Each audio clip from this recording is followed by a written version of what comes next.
비트코인 지금 투자하시려고 저를 부르신 거죠? 아닌가요? 네, 비트코인은 되게 위험합니다. 투자하시기 전에 조심하십시오.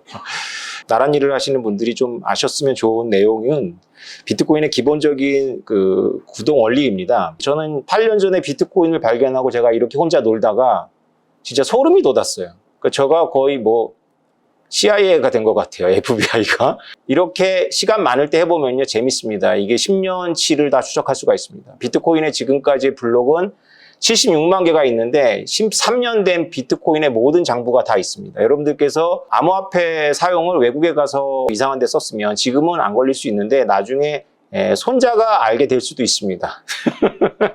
누군가가 걸리면 거꾸로 이렇게 추적이 되는 거죠. 비트코인이 이렇게 투명하다라는 걸 누가 알고 있냐면 미국의 수사기관들이 알고 있습니다. 언제 알았냐면 2013년도에 깨달았습니다. 여러분들도 이제 비트코인 이런 속성 갖고 있다는 걸 이제 이해하시면 일단 재밌잖아요. 이런 게 처음 있잖아요. 그죠? 저같이 이렇게 아무것도 없는 사람이 누구 계좌를 다 들여다볼 수 있는 거예요. 그래서 만약에 어떤 찝찝한 사람이 저한테 비트코인을 보내면 저는 그 사람의 거래처의 거래처를 다 추적할 수가 있는 겁니다. 만약에 제가 미국의 정보기관, 분명히 미국의 정보기관은 IP 추적이 된다라고 저는 확신하고 있는데 그 증거가 뒤에 나옵니다. IP가 추적이 되는 그런 성능을 갖고 있으면 이 주소가 익명이지만 추적하다 보면 IP가 도출되어 있는 누군가를 잡을 수가 있어요. 그러면 그 사람을 미행 감시하다 보면 그 사람의 거래처가 다 나와서 조각 퍼즐이 다 맞춰집니다. 이게 비트코인의 속성입니다. 사실은 블록체인의 속성이죠. 그래서 비트코인은 굉장히 투명합니다. 비트코인은 국경 개념이 없어서 그 생션을 극복할 수 있는 도구이기도 하지만 이런 속성 때문에 언젠가는 다 잡히는데 이걸 누가 알고 있냐면 마피아들이 알고 있습니다. 그래서 마피아들은 비트코인을 쓰지 않습니다. 마치 마피아들이 이메일로 소통하지 않는 것과 비슷합니다. 법원에 증거물이 남기 때문이고요.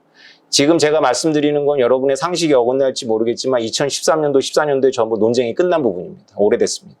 누가 논쟁을 끝냈냐면 이분이 끝냈습니다. 이분은 전 세계 최초로 검찰청에서 비트코인 태스크포스 팀을 이끈 분입니다. 캐서린 혼이라는 분인데요. 미국 연방검사였고요. 살인사건과 폭력 수사에 진저리가 나서 그만두려고 할 때 에릭 홀더 연방 법무장관이 불렀다고 합니다.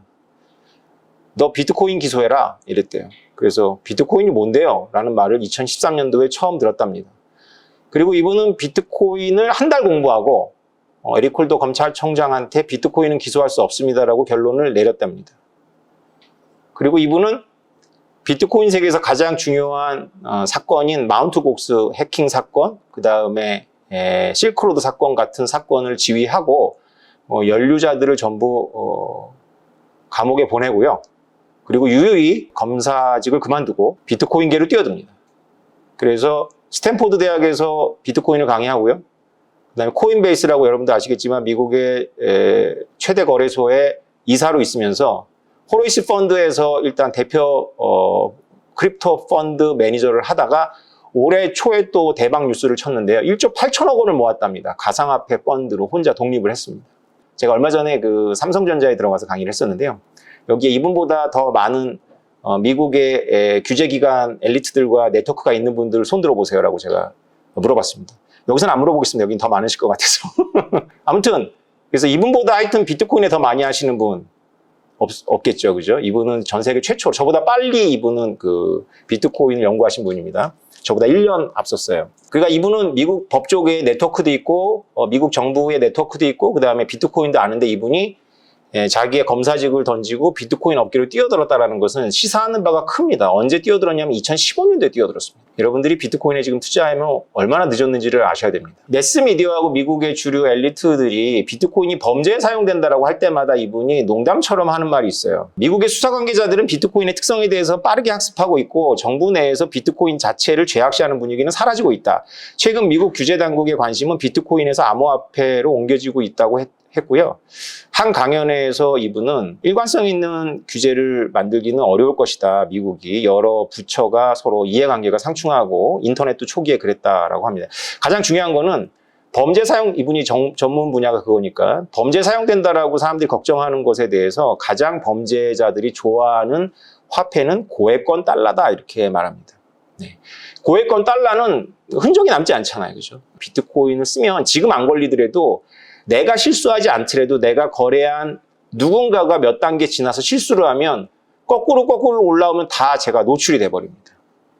그래서 굉장히 찝찝하겠죠. 이걸 미국의 엘리트들이 이분이 주도해서 언제 알았냐면 실크로드 사태가 일어났던 2013년에 알았고 2013년도 12월 달에 미국 상원 청문회에 이분이 참석하지 않고 이분의 상관인 법무부 차관보가 참석해서 국회의원들이 비트코인이 범죄 사용되는 거 아니냐라고 질문에 엉뚱한 대답을 합니다. 비트코인은 세계 무역을 건전화할 것이다라고 엉뚱한 대답을 해서 그 당시 비트코인이 한 30만 원 하던 게 일주일 사이에 100만 원을 찍었습니다. 저는 비트코인 맥실에서요. 비트코인 가격 얘기를 자주 합니다. 투자하십시오.